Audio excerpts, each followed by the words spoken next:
أعوذ بالله من الشيطان اللعين الرجيم بسم الله الرحمن الرحيم الحمد والثناء لله رب العالمين ثم الصلاة والسلام على سيدنا وعظيمنا وحبيب قلوبنا وشفيع نفوسنا أبي القاسم المصطفى محمد وعلى أهل بيته الطيبين الطاهرين.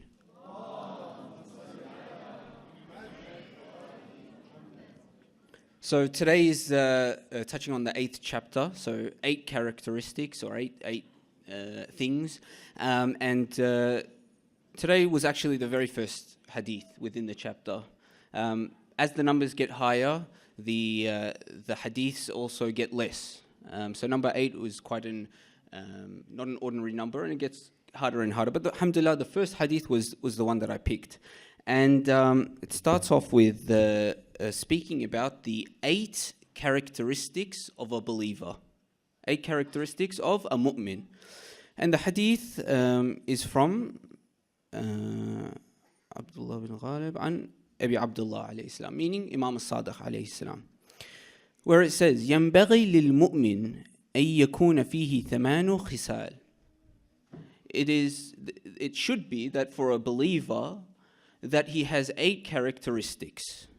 And the first one is وقور عند الهزاهز.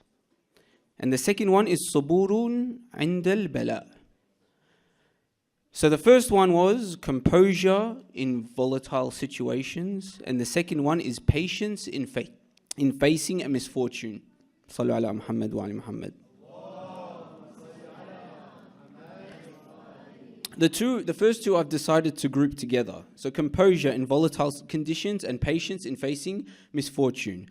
The word used for volatile conditions is al-hazaiz. Al-hazahiz. Okay? Al-hazahiz. Which comes from the word al-haz. In fact, this exact hadith is also found in many other books. One of them is Al-Kafi, Al-Sharif. In the second volume of Al-Kafi, it's also there. It comes in different chains as well. Wa alaykum assalam wa rahmatullahi wa barakatuh. Allam al-Majlisi has a commentary of Al-Kafi, of Kitab Al-Kafi, called Mir'at al-Uqul, the mirrors of the intellect.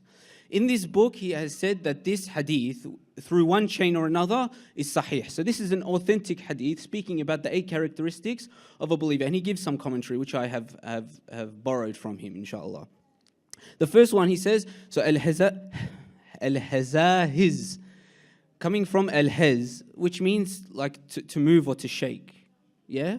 So he says that I'm just going to stop saying it. The volatile situations or conditions is basically that thing which makes the believer, his iman, shaky.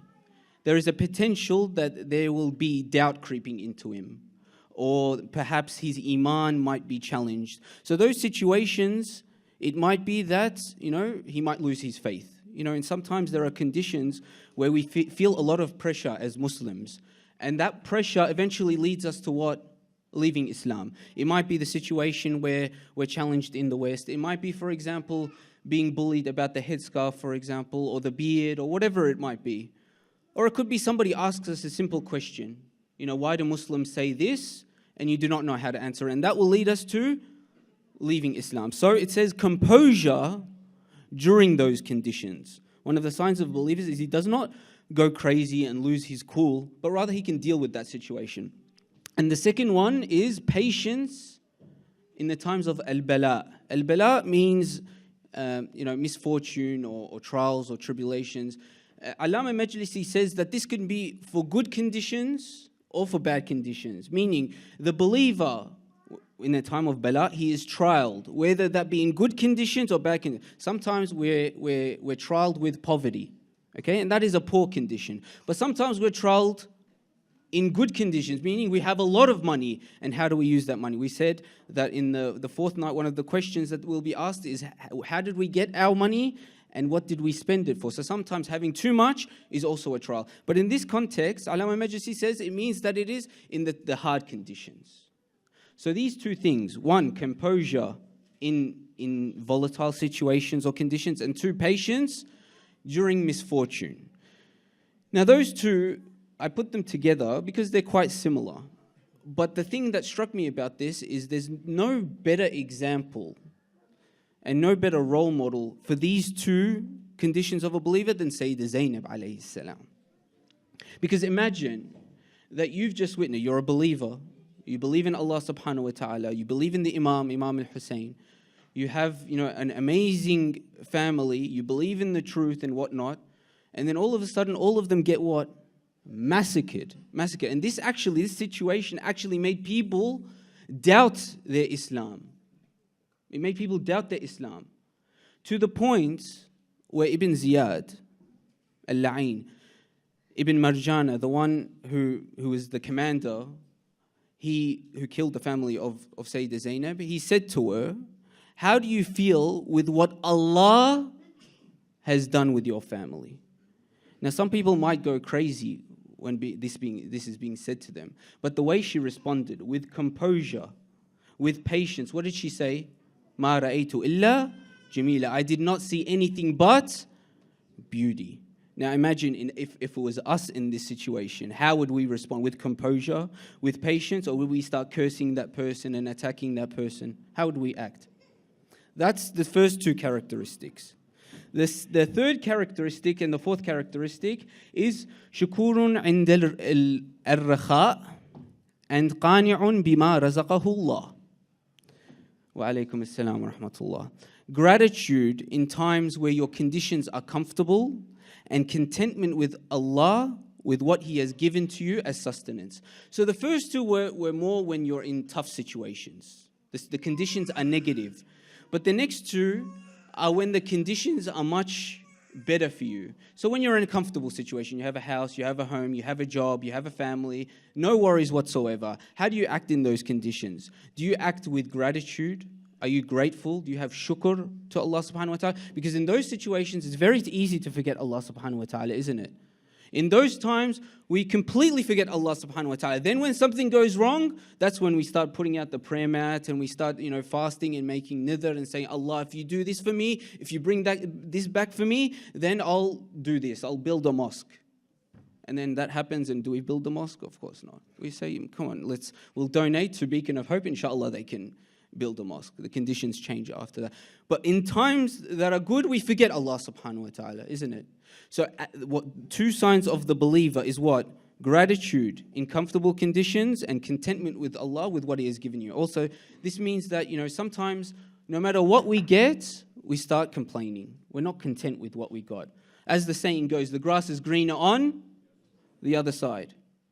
So what is on the men's side, perhaps they're desiring what's on the women's side. What's on the women's side desiring, sometimes when we hand out, the ladies last night, they had candles and whatnot, and they were given to them. The men started getting jealous. Well, why don't the men get it?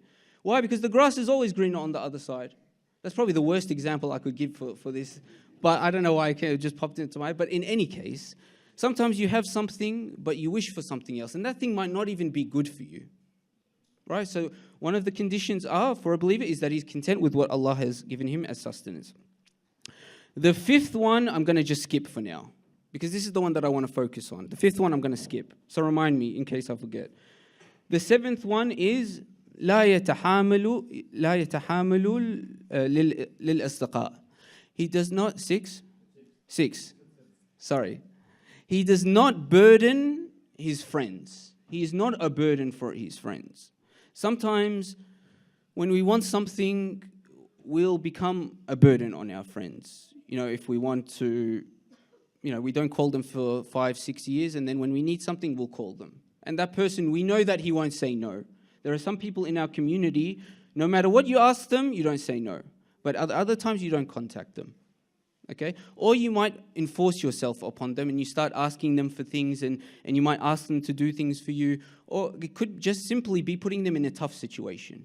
Sometimes us as human beings, we don't think about the condition or the feelings of other people. We say, if we're okay with it, then they should be too. And we become burdens upon our friends. The next one is, Sallu ala Muhammad wa ali Muhammad.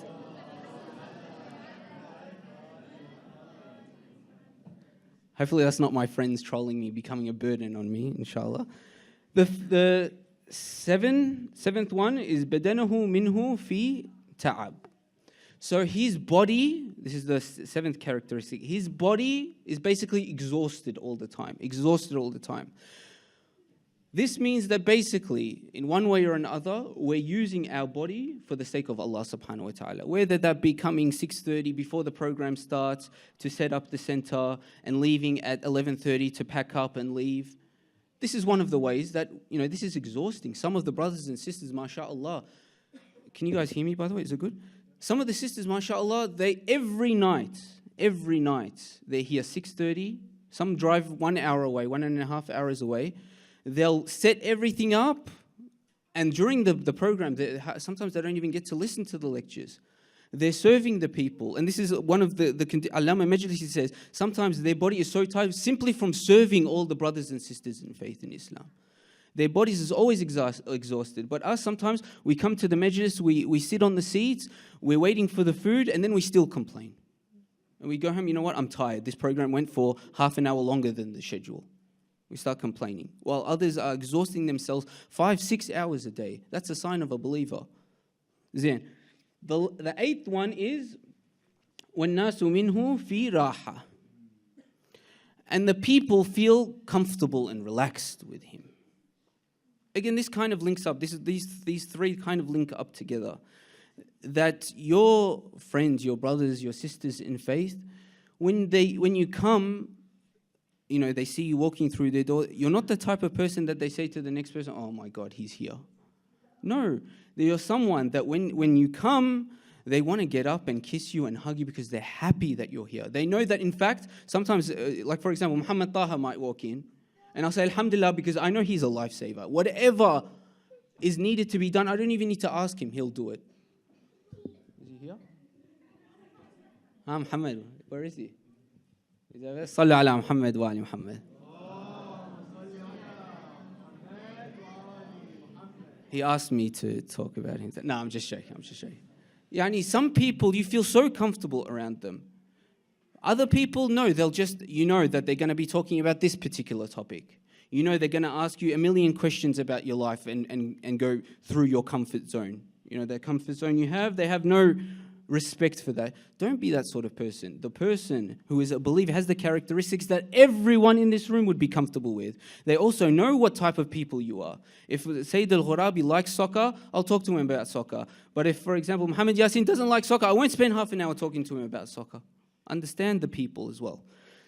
Then, and the hadith ends with something really beautiful. It says, knowledge is the friend of the believer. Forbearance is his secretary. Patience is the commander of his army. Courteousness is his brother. And speaking softly is his father. I mean, this within itself will need probably a series of lectures to speak about.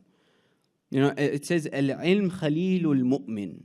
Khalil, if you want to know what Khalil is, that's Hajj Muhammad Al-Ansari did a beautiful lecture about this. I mean, I cannot even begin to talk about this.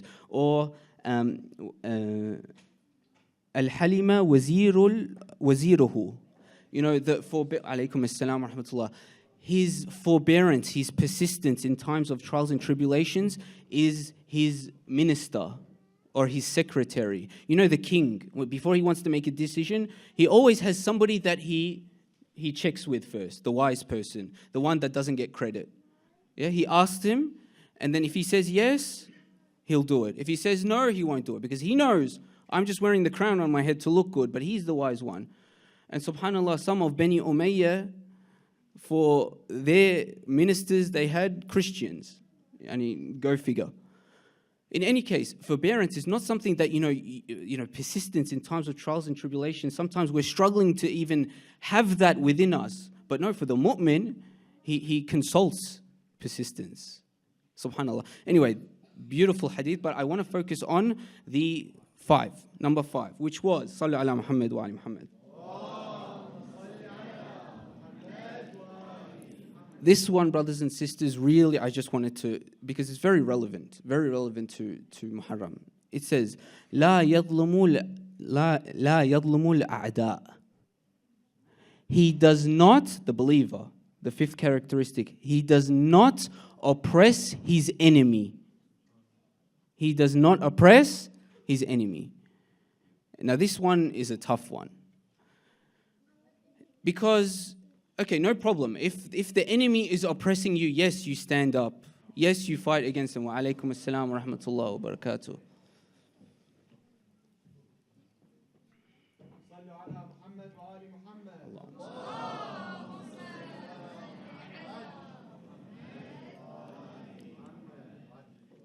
When you are being oppressed, yes, you stand up. Yes, you fight back. But how about that person that once upon a time oppressed you?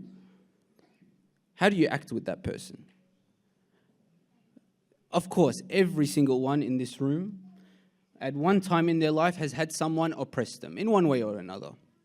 Whether it be the smallest thing like backbiting. Okay? How did you act when you had the chance to get your revenge? How did you act? Did you kick him while he was down because he deserves it? Because he did it to me? Did you rub salt in the wounds? Or did you treat him with the akhlaq of Ali Muhammad sallallahu alayhi wa sallam? How did you treat them?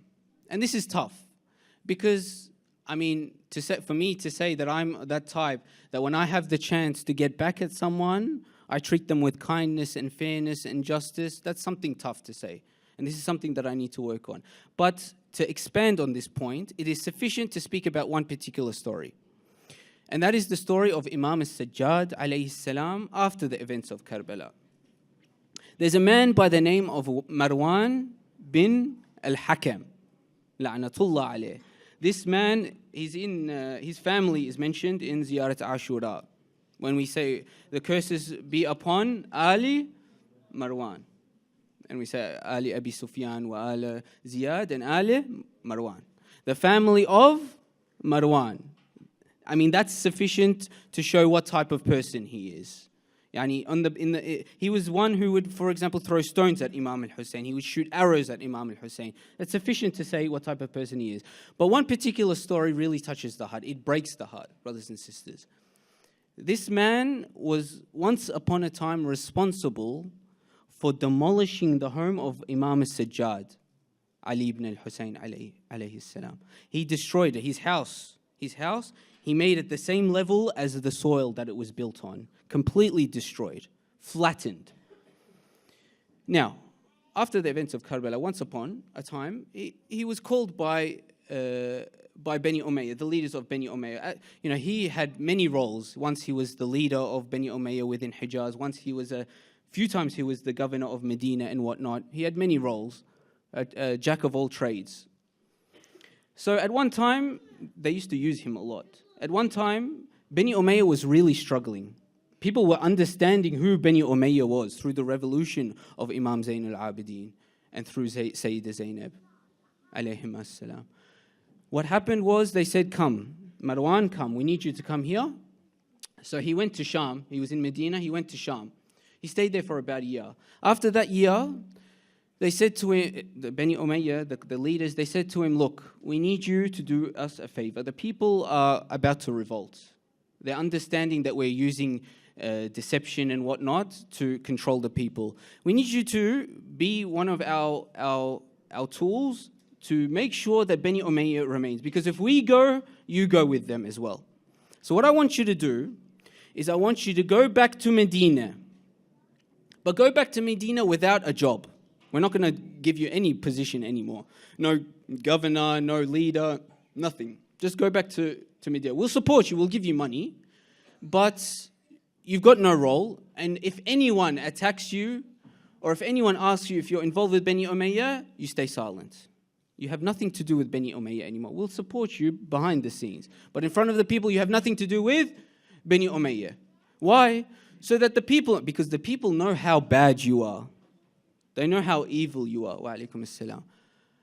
So we want the people to know that we have banished you and have nothing to do with you. So they say, look how bad Marwan is.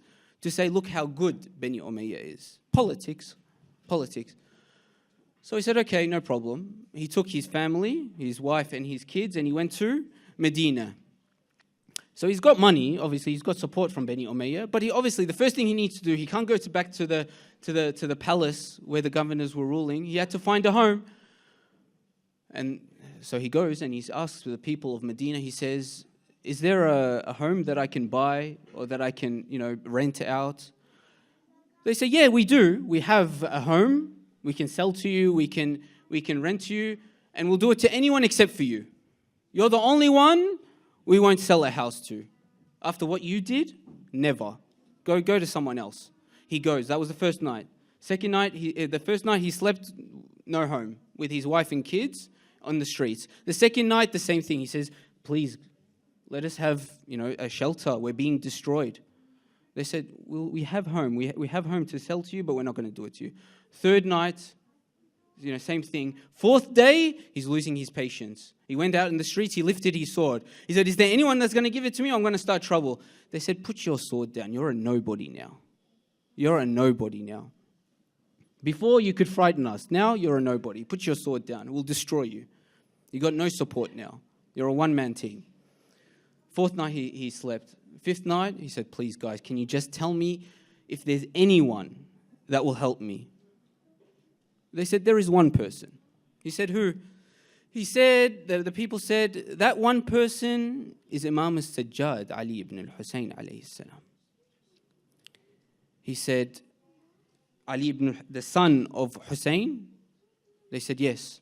He said, do you guys not know who I am? That guy will never sell me a house. They said, why?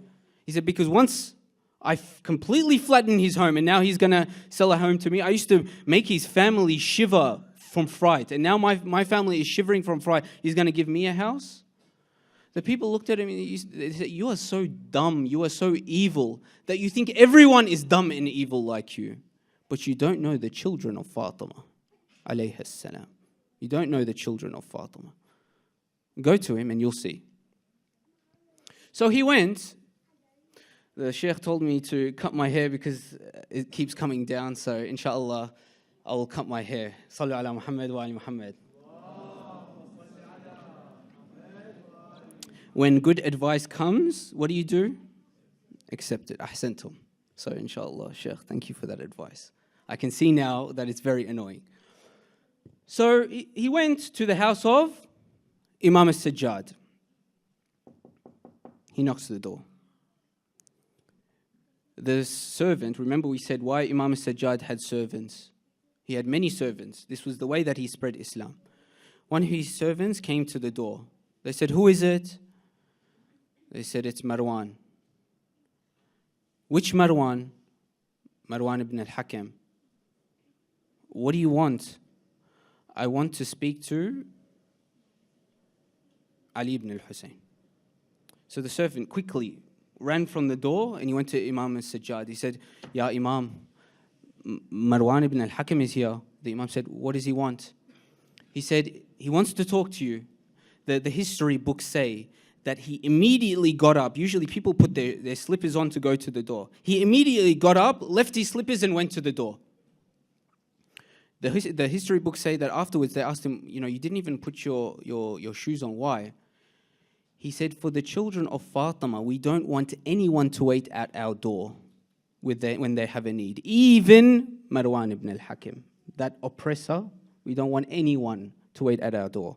So brothers and sisters, when we're at the doors of these infallibles, know that they're going to be rushing towards us.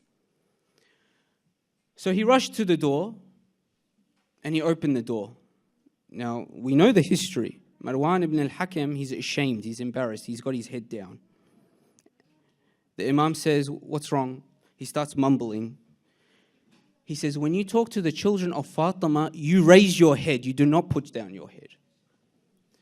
So he slightly lifted his head. The Imam said, what is it that you need? He says, I need a home.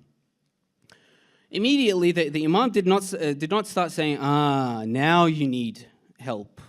Now, look how the tables have turned. And then he starts talking about karma and what goes around. No, not Imam al-Sajjad alayhi salam.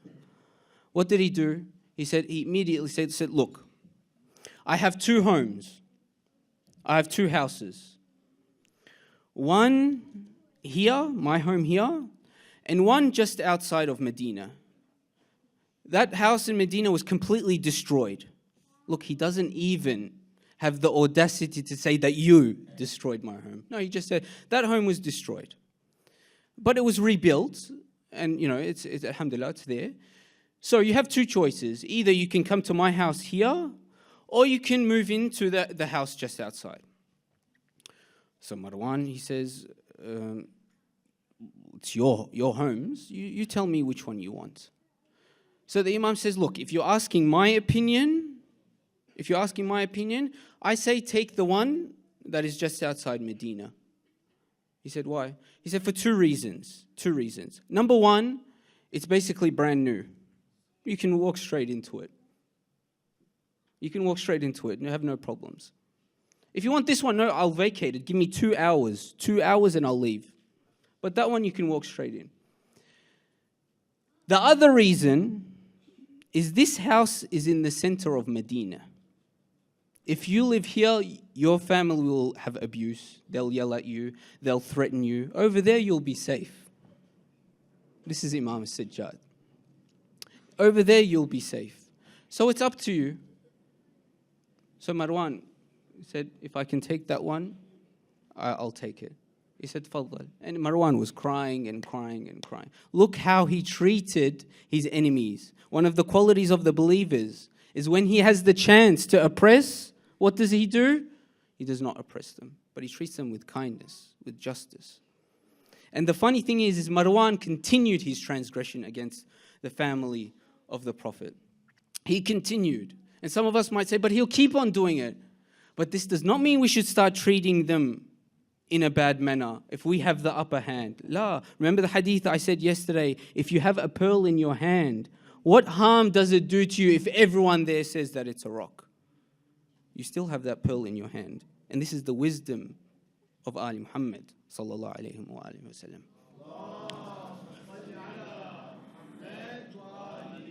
And I'll end it with that. That was number 8. Inshallah, we'll continue with number 9 and 10 in the coming nights. Thank you for this opportunity. Sallu ala Muhammad wa ala Muhammad.